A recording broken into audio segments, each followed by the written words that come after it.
El hombre conocido como el monstruo de Reiwa se encontró de golpe con la infranqueable muralla de las grandes ligas. Lanzamientos descontrolados. Bases por bolas sin fin. Su rendimiento abrumador en Japón simplemente no se tradujo al diamante estadounidense. La preocupación se apoderó del entorno. Quizás no lo lograría. En ese momento, apareció una figura atípica, un entrenador genio de tan solo 30 años. Su arsenal no eran solo ejercicios de rutina, sino una combinación explosiva de ciencia de vanguardia y una inesperada arma, la capacidad de comunicación. 3 meses después, en un partido crucial que aseguraría el pase a la postemporada, ante la mirada atenta del público local, el monstruo de Reiwa resucitó por completo. Una recta de 162 kilómetros por hora. 9 outs consecutivos. Un relevo perfecto. El manager dijo, Sasaki es otra persona. ¿Qué sucedió exactamente? Hoy desvelaremos la increíble historia del regreso milagroso de Roki Sasaki y las claves detrás de su resurrección. El 2025 marcó el año de novato de Roki Sasaki con los Dodgers de Los Ángeles. Llegó cargando una hoja de servicios intachable en la liga japonesa, pero la realidad en la MLB fue brutalmente dura. Su debut, el 19 de marzo de 2025, contra los Padres, fue un presagio. Necesitó 56 lanzamientos para cubrir solo 3 entradas, regalando 5 bases por bolas.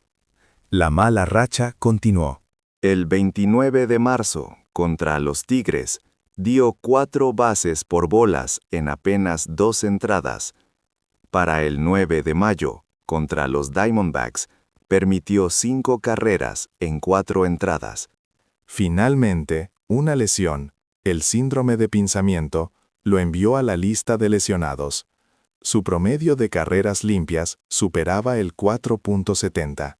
Curiosamente, alguien había predicho esta lucha. Hiromitsu Ochiai, 3 veces ganador de la Triple Corona. Ochiai había advertido antes de la temporada. Su recta no tiene fuerza, está lanzando a medias. Lo que Ochiai había detectado era que Sasaki lanzaba en Japón con un 80% de su fuerza. En Japón, esa fuerza parcial era suficiente para acumular victorias. Pero si aspiraba a las mayores, era un desperdicio. Ochiai continuó. En las grandes ligas se necesita la capacidad de lanzar con toda tu fuerza y mantenerla. Si te acostumbras a la sensación de que esto es suficiente, es muy difícil salir de ese patrón. La falta de control y la alta cantidad de lanzamientos, que resultaron en que no se le confiaran entradas largas, culminaron en la lesión de Sasaki. El problema se agravó cuando se supo que había seguido lanzando, a pesar de sentir molestias durante semanas, sin informar al cuerpo técnico.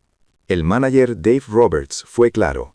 Para que Roki regrese a las mayores, es indispensable que aumente su velocidad. Roberts añadió, en un comentario que revelaba otro problema. El japonés con el que es más fácil hablar es Yoshinobu Yamamoto, luego Shohei Ohtani, y por último, Sasaki. No solo se trataba de problemas técnicos.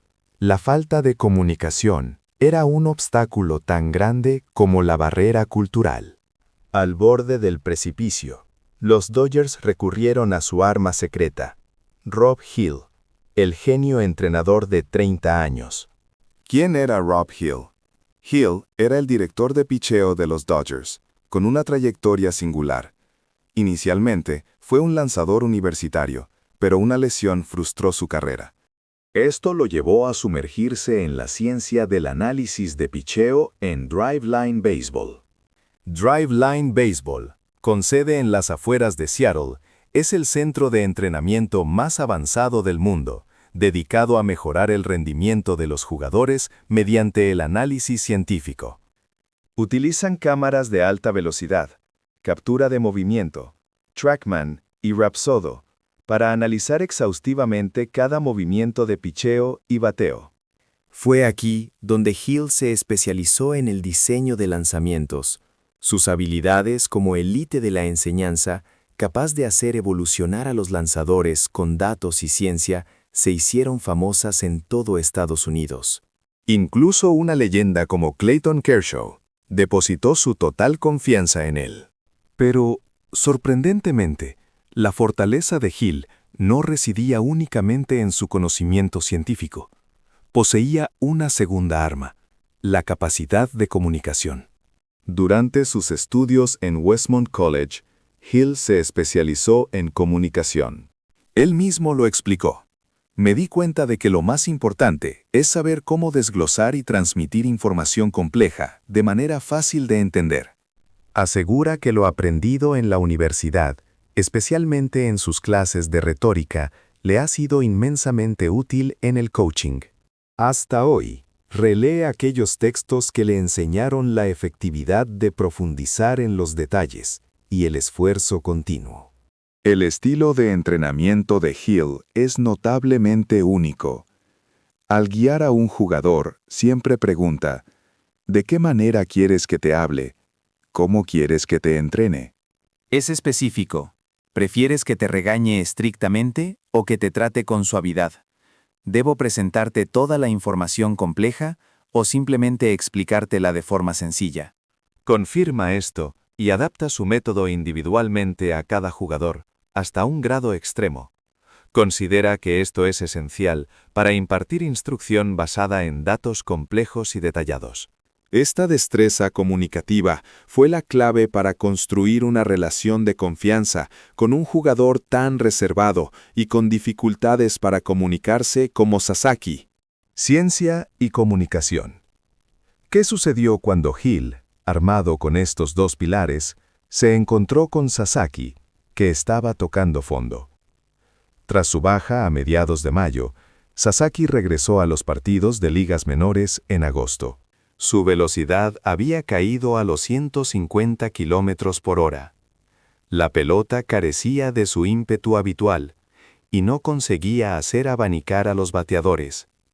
Fue entonces cuando Rob Hill tomó las riendas. Hill no intentó imponerle un cambio de mecánica. Su método fue organizar las dudas del propio Sasaki. El plan era que Sasaki implementara las ideas solo después de haberlas asimilado y aceptado. En una sala privada del laboratorio de los Dodgers, durante 3 horas, Hill no solo le hizo preguntas técnicas. Le preguntó sobre su vida diaria, qué lanzamiento le resultaba más cómodo, y si sentía algún dolor. Incluso preguntas más profundas. ¿Qué te dijo tu entrenador cuando tenías 10 años que sigues aplicando hoy? La conversación, extensa y densa, fue casi una sesión de terapia psicológica. Hill entendía que Sasaki podía ser escéptico. ¿Podría un estadounidense entender la mecánica de su picheo? Y con tantos lanzadores lesionados en los Dodgers, ¿por qué confiar? Pero el mensaje de Hill era simple. Solo quiero que tu picheo mejore. Hill identificó el problema central. La velocidad de Sasaki había caído 7 millas en comparación con su temporada de 2022, cuando lanzó un juego perfecto. La causa, la pelvis. Al comparar sus formas de 2022 y 2025, la diferencia estaba en la rodilla derecha. En su mejor momento, cuando Sasaki levantaba la pierna izquierda en su característica patada alta, la rodilla derecha se flexionaba para crear un momento de espera que evitaba la rotación temprana de la pelvis, o como se dice en japonés, abrir el cuerpo demasiado rápido. Este retraso permitía que el peso se cargara firmemente sobre la pierna izquierda que avanzaba, transmitiendo la potencia de la parte inferior del cuerpo a las puntas de sus dedos. Sin embargo, en 2025, su pierna derecha se extendía. Esto provocaba una inclinación pélvica hacia adelante, fugando la energía generada en el tren inferior y resultando en la caída de la velocidad. Hill le propuso: ¿qué te parecería flexionar la rodilla derecha, colocándola justo encima de la punta del pie? Para Sasaki, con su forma única de levantar la pierna, el uso de su pierna de apoyo era vital. La propuesta de Hill buscaba evitar la inclinación pélvica y retrasar la apertura del cuerpo, lo que prometía restaurar la energía explosiva. El proceso de corrección implicó levantar la pierna izquierda, bajarla verticalmente y hundirse profundamente. Esto restringía la apertura del cuerpo y almacenaba la energía. Esa energía, generada en la parte inferior del cuerpo, se transfería fluidamente a través del torso y al brazo, impregnando de fuerza la pelota. Sasaki lo probó de inmediato. El 6 de septiembre, en la sesión de bullpen, lanzó su four-seam a 95-97 millas. Su capacidad de corrección fue asombrosa. El manager Roberts comentó después: Rocky ahora escucha a sus entrenadores. Tras esa sesión, la recuperación de Sasaki fue rapidísima.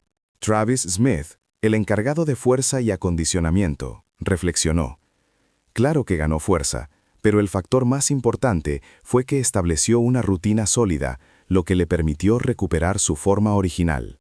La señal definitiva de su regreso llegó el 9 de septiembre, en un partido de rehabilitación de ligas menores.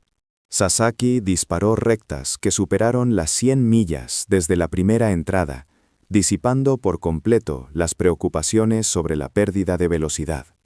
Roberts reconoció claramente el mérito de Hill.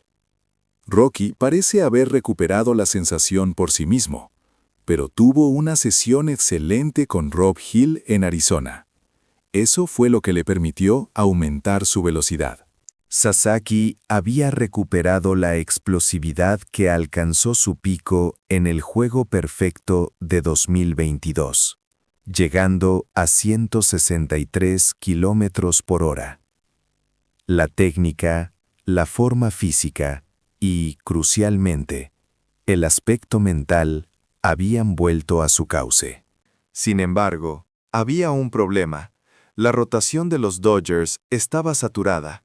Ohtani, Snell, Yamamoto, Kershaw, Glasnow y Sheehan mantenían un gran nivel.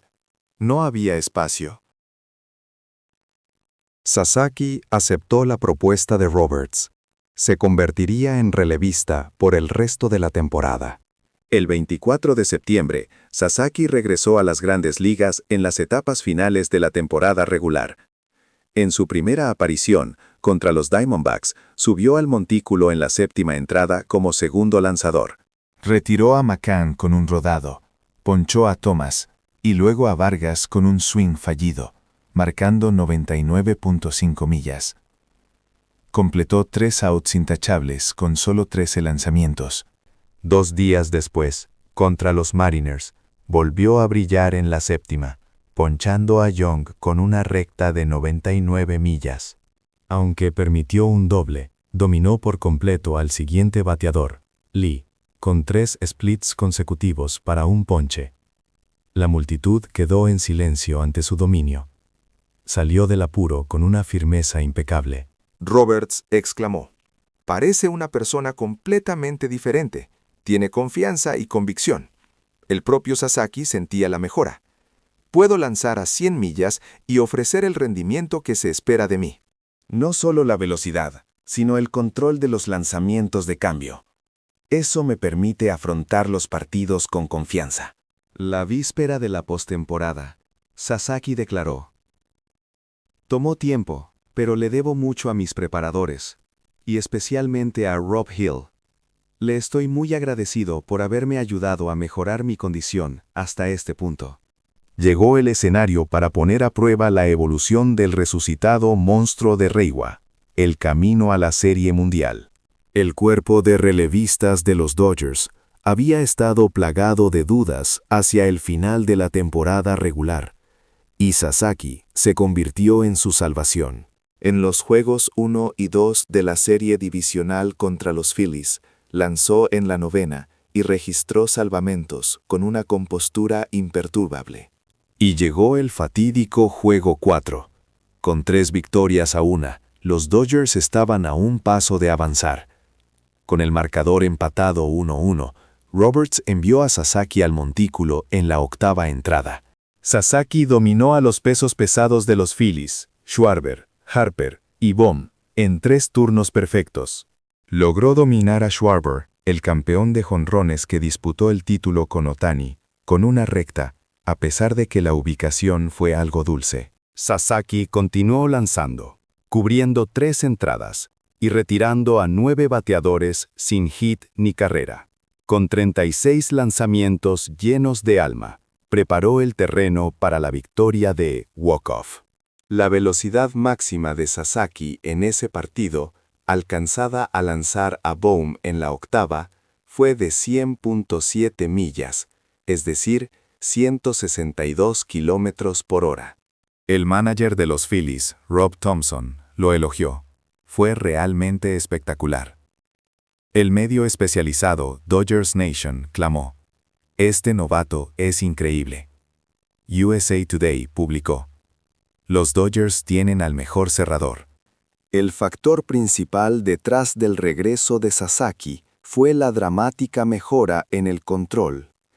Adam Ottavino, un relevista con 727 apariciones en Grandes Ligas, analizó su evolución en la cadena MLB Network. Según Ottavino, antes de su ingreso a la lista de lesionados, el porcentaje de lanzamientos en la zona de strike de Sasaki era del 58.6%. Después de salir de la lista de lesionados, ese porcentaje saltó al 73.3%. Caron.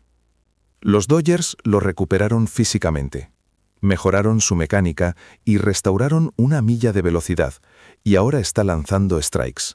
Su dificultad inicial fue no poder lanzar strikes con su recta, pero ahora está constantemente sobre el plate y puede hacer que los bateadores fallen con su forkball. Ottavino concluyó, subrayando lo inusual de la hazaña. Es extremadamente raro reajustar por completo la mecánica de picheo a mitad de temporada y tener éxito. Los Dodgers merecen reconocimiento por lograrlo. El trasfondo de cómo Roki Sasaki superó el inmenso muro de la MLB para lograr un regreso completo fue la presencia indispensable de Rob Hill. Hill fusionó el enfoque científico más avanzado con la excelencia comunicativa que había estudiado. En lugar de imponer un cambio, Hill trabajó organizando las dudas del propio jugador a través de preguntas fundamentales. Le ayudó a entender por qué y cómo cambiar el uso de su cuerpo solo después de que Sasaki estuviera completamente convencido. Fue una guía que invirtió tiempo y esfuerzo. Sharon. Para un jugador de pocas palabras como Sasaki, el estilo de Hill, que siempre preguntaba cómo quería el jugador ser instruido, fue fundamental para construir confianza y lograr un avance técnico exponencial. Esta historia nos enseña que el talento por sí solo no basta. La ciencia por sí sola no basta. La técnica por sí sola no basta. Lo que se necesita es el diálogo entre personas. Aquellas preguntas fundamentales que Hill le hizo a Sasaki, su disposición a escuchar cómo quería ser abordado, bien podrían ser el verdadero secreto que resucitó al monstruo de Reiwa. La historia de Roki Sasaki apenas comienza. Estamos impacientes por ver qué lanzamientos nos regalará este lanzador en constante evolución.